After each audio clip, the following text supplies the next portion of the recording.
As someone who used to be a domestic worker for high net worth individuals, I've been struck by White Lotus in particular as to how accurate many of the portrayals of working for these individuals was. It was especially accurate, for example, to the experiences I had working at yacht and country clubs. But in the case of Succession, we're talking about a level of wealth that's so far removed from day-to-day society that it's unlikely that most people would ever have encountered people like this.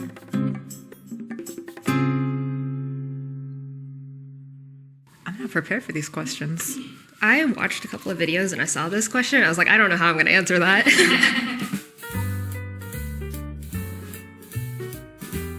Hi, my name is Mei Lee. I am 28 years old. I'm a revenue accountant and I make about $110,000 a year. And I live in Brooklyn. Hi, I'm Claire. I'm 28 years old as well. I work as a physician assistant. And I live in Queens, New York, and I make $98,500. What is your rent? Is it average, low, or high for your area? My rent is $1,850 for a one-bedroom in Queens. It is a pretty good deal for what it is at this time. Obviously, you talk to anybody in my neighborhood who's lived there for many years, and it is far above what they pay. But, you know, if you look at the average, especially on Street Easy type thing, where I live is one of the fastest increasing rents. So I'm doing okay where I am. But yes, how about you? My rent is $25.50. Mm-hmm. I believe that it's extremely low for where I live in Brooklyn. We came in with a pandemic deal, and the rent has been slowly increasing every year. I think last year it went up by $100 a month, and this year it went up by an additional $200 a month. Mm-hmm. But we thought about looking for a new place to live when we got our rent increase this year, and everything in our area is just so much more than that. Yeah. So, it's definitely low. And I am fortunate enough to split it with my partner. So my portion of rent is actually only, I want to say it's like $870, something like that. That's awesome. Which helps. Helps significantly. Oh, that's beautiful. I sublease directly from a lady who owns the apartment. Which is fantastic. So I've been there for a little bit over a year, and she asked me if I wanted to renew, and I asked her how much it's going to increase, and she said $0. So I will be staying there another year, you know? That's amazing. So wow. It's a good deal. I lived in Harlem for a pandemic deal as well with a big company, and they were going to increase it by $500 the following year. And if there's any problems, it's like screaming into a void. To like get anybody to help with anything. Whereas for her, you know that she lives there, she cares for it, she's invested in it. So it feels like a good deal for that alone. Plus I know if I stay another year, it probably won't increase significantly. So yeah. There is nothing like knowing that your rent isn't going to increase significantly. Oh my God. Yes. I feel like every year in New York, you're just like, can I afford it another year? Yes. We'll see. Yeah, exactly. Like, I think that's like a big anxiety that I have. It's like, how soon is the rent going to increase so much that we just can't afford to live here anymore? Yeah. And that's with a good salary. Mm-hmm. All right. How did you get your job? I got my job through a friend who worked at the company. I had been looking to leave my previous job, so I was looking for accounting roles specifically in the tech space. And specifically for revenue accounting. I had heard good things about this company, and my friend had worked there, so I asked him for a referral. And yeah, so he gave me a referral. What about you? So I am currently between jobs. So this previous job, I worked in the emergency room as a PA. You get your license through the graduate program. And this job that I'm waiting to start, I got through a Facebook group of fellow physician assistants, which is kind of a nice way to network. What are your biggest workplace struggles in your industry? So the healthcare industry is obviously a little bit stretched thin with COVID, so that's one of the workplace struggle. We have quite a bit of burnout, which has let a lot of people leave. In particular, I worked in the emergency room, and you can really feel that. Kind of generally, a lot of emergency rooms are understaffed, people are overworked, so that you can kind of feel the strain in it, no matter where you work in the healthcare. I think the biggest struggle in the accounting industry is that there isn't really a structure for upward mobility aside from in public accounting. And I think in a different way, but similarly, there's a lot of burnout in the public accounting industry and also just accounting in general because of the hours that are required to meet public accounting deadlines. And even once you move out of public accounting, if you're working in a company that's publicly traded, you also need to meet certain deadlines, which can lead to working sometimes significant amounts of overtime. Oof. I'm not prepared for these questions. I watched a couple of videos and I saw this question. And I was like, I don't know how I'm going to answer that. I did not prepare for it. Do you have any savings/investments? What is your best savings strategy? I do have savings and investments. My savings include a 401k and a Roth IRA, and I have an emergency savings fund.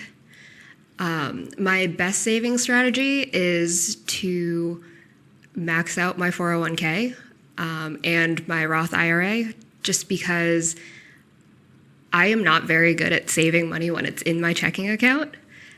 So this is the main place that I save money, and then the other way that I save money is my company does an employee stock purchase program, so I can allocate a percentage of my paycheck to go to this ESPP, and I kind of use that as my savings for long-term goals like buying a house or a wedding.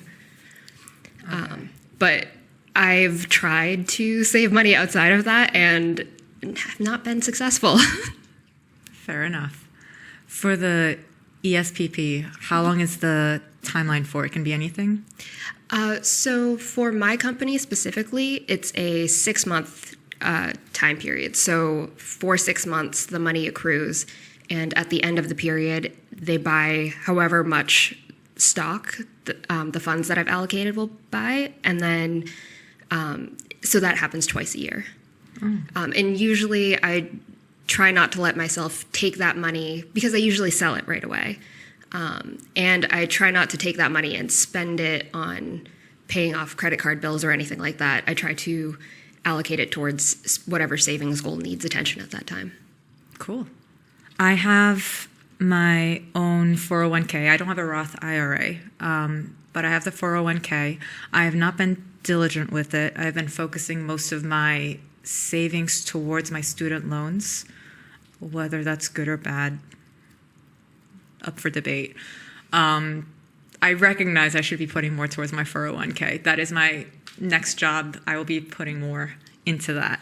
But I do have investment and a separate savings account that I got from the TFD when they told us to maybe put a separate pot that you don't necessarily touch. So I have a separate bank account where I put in my emergency fund and also for investing there. And I just allocate a certain amount every month for my paycheck to put in there. Yeah, in terms of for my student loans, I try to allocate like 40%, as much as I can of my per paycheck towards my student loans. Oh, wow. That's a big percentage. Yeah, I've been trying to knock it down as much as possible while the interest rate has been 0%, because it's all federal loans right now, so. Amazing. What are some ways your finances differ? So I think maybe one of the biggest ways is that I share my rent with my fiance, and you live alone. So that's probably one of the biggest ways. Yes. And you're doing really well saving for retirement, and I need to put a lot more focus towards that. That's true, but I am doing less well at paying down my student loans. So, yeah, Yeah. different priorities. Yeah, that's fair. I think we have a similar approach to Yeah, that's what I was money going to say. and saving versus spending. I think we're both pretty frugal. But yeah, Yeah. I don't know. Like, I agree with your view of retirement. I think because my anxiety is so high about my student loans, I've been putting more into that. But I'm kind of settling more into it now that I understand that it's just a long-term commitment of paying it off, and I'm trending more your way. So How much do you have in student loans? I started with $126,000 when I graduated from grad school in 2021, and I've brought it down to $96,000. I feel like if it's something that's causing you that much anxiety, it is worth it to pay more Yeah. for it. But it's an unreasonable anxiety. I recognize that. Like, my whole family's like, calm down. It's okay. I mean, a lot of people deal with student loans, you know. That's true. Unfortunately. That is true. Yeah. How much money do you? I graduated with $28,000 in loans. I was very fortunate that my sister went to a less expensive state school. I also went to a state school, but it was the flagship university, so it did cost more. But because she had a scholarship and her school was less expensive in general, my aunt had given us both a certain amount of money to help pay for school, and I was able to take some of her money to put towards my loans. Amazing. So, I don't know if she knows that, though, so hopefully she doesn't watch this. So I currently have a little over 11,000 remaining. Congratulations. Thank you. Yeah, I was paying it off pretty aggressively immediately after college. I think I was trying to pay $500 a month.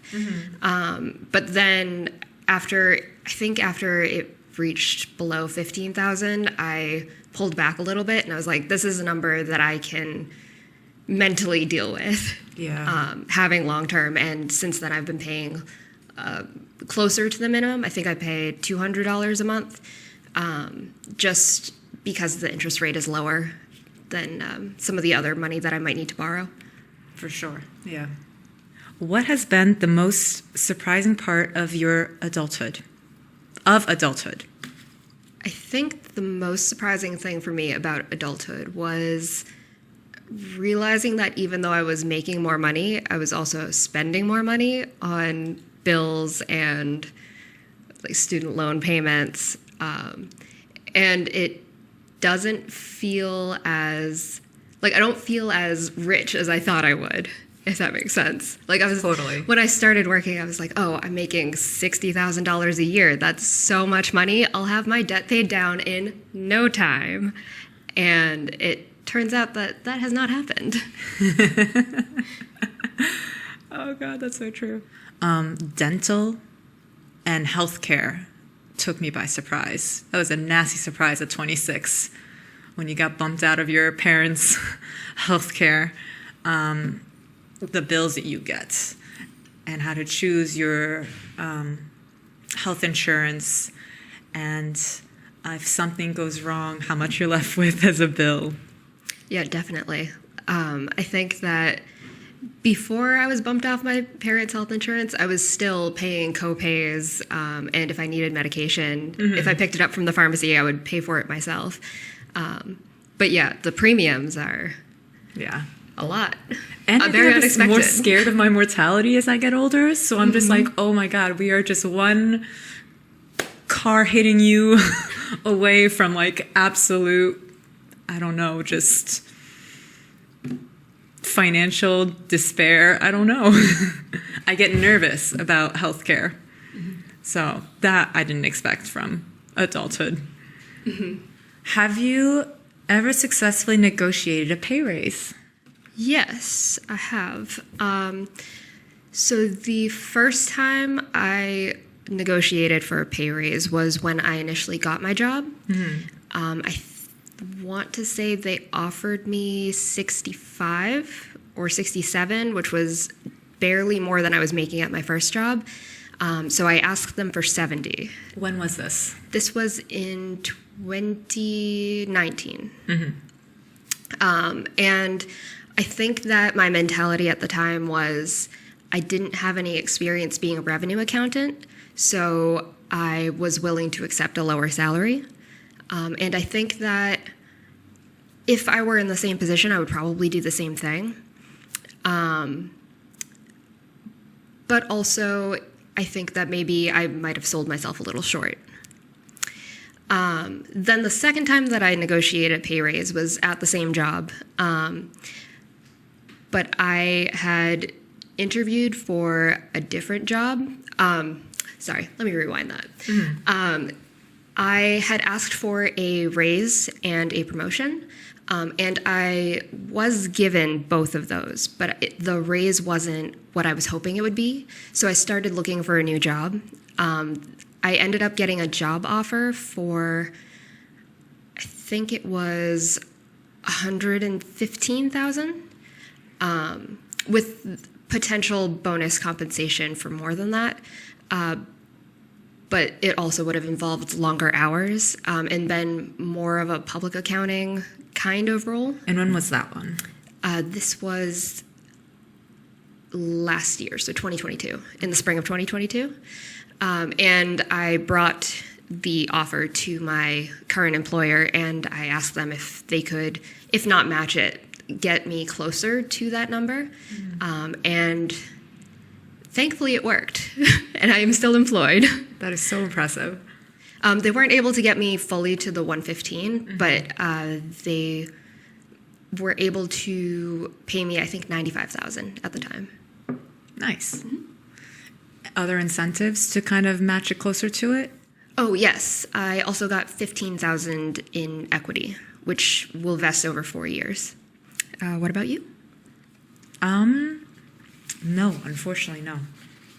I worked for the city hospital, and it's a very, what is it called? Like a band? Like a pay salary? band. Yeah, like a pay band. So just depending on your experience, that is your starting salary, and it's with everybody else. So it's very difficult to argue with that. And then with my newer job, it's kind of the same thing. So I've tried, but it didn't really work because I they think paid explained. bands make it tricky. Yeah. I mean, I appreciate that you know that everybody is getting paid the same. So, and so as I tried to, when I got hired for this new job that I haven't started yet, I wasn't initially happy with the salary, and I tried to negotiate, but it turns out that many people weren't happy with the salary. So there was an all-around raise. So I'd like to take credit for it, but it was not me. I think you can take credit for that. I'll take partial credit. What has been your biggest financial mistake? I went to a private school for grad school. That was my biggest mistake. We both went to UMass Amherst, which it was a flagship, so it was more expensive than the other public universities in Massachusetts, but it was still much cheaper than a lot of other options. And I left to go to grad school, and I was like, I want personalized attention, because I felt like I missed that. And then I foolishly thought a private school for grad school was exactly what I needed. Once you reach a certain number of how much it costs, you just don't understand what it means. And even though I was 24, I'm embarrassed. I worked with a lot of people at my hospital who went to school for a total of $40,000, and every day I'm just like, oh, damn. That could have been me. It could have been me. That's really tough. That's okay. I'm happy for other people who made the better decision. You live and you learn, right? Exactly. I'll be able to pay it off eventually, so that's a blessing in itself. Mm-hmm. How about for you? I think that my biggest financial mistake was not asking for a promotion and a raise sooner than I did. I think, again, coming into this role, I felt like I didn't have any applicable experience, even though now I understand that there are certain transferable skills from job to job. So I spent a year learning the job, and I think that I was kind of hoping that they would just see that I had learned a lot and that I had really improved and was adding value to the team, and that they would just automatically offer me a promotion and offer me a applicable pay raise. But I think it took 2 years of that not happening. So after 2 years, I was like, oh, they're not going to offer me something. So I started asking for it, but I didn't really push that hard initially. I think it was probably 2.5 years before I really was like, hey, I want this promotion. Yeah. And then it was another, like, I think I had been working for 3 years before I finally got it. And I think that if I had asked sooner for what I wanted, I would have probably gotten it at least a year earlier and would have been a lot less unhappy in the interim. Yeah. And like, because I think that I felt significantly undervalued. So I think that if I had asked, I would have been at a higher salary and I wouldn't have felt so undervalued and been so unhappy. Oh, for sure, yeah. Okay, so what was your financial upbringing like? And how was money talked about growing up? I think that money wasn't talked about really when I was growing up. I think if it was discussed at all, it was a point of stress. My mother was a teacher, and my father was an entrepreneur in the construction business for probably the first 10 years of my life. But then once the housing market crashed, his business shut down. And I remember in high school, there was a lot more financial stress. I remember my parents were concerned about how they would be able to pay for all of the bills that they had. But I don't think that it ever really touched me on a basic needs level. We always had a place to live. We always had enough food, probably more than enough food, honestly, because my mother really likes to cook. And I think that the only ways that I felt like there wasn't enough money was when my parents would talk about how they didn't have enough money, or like if there wasn't enough money for me to do like things that my peers were doing, like go to camp, which wasn't necessary because my mother had the summers off. So paying for childcare wasn't really a necessary expense. Did the money conversation change as you got older? Since I became more interested in personal finance on my own, I think that my parents didn't really know a lot about personal finance. I think it was just kind of a gray area for them. They knew whether or not they had enough money, but I don't think that they had a lot of knowledge about investing or anything like that.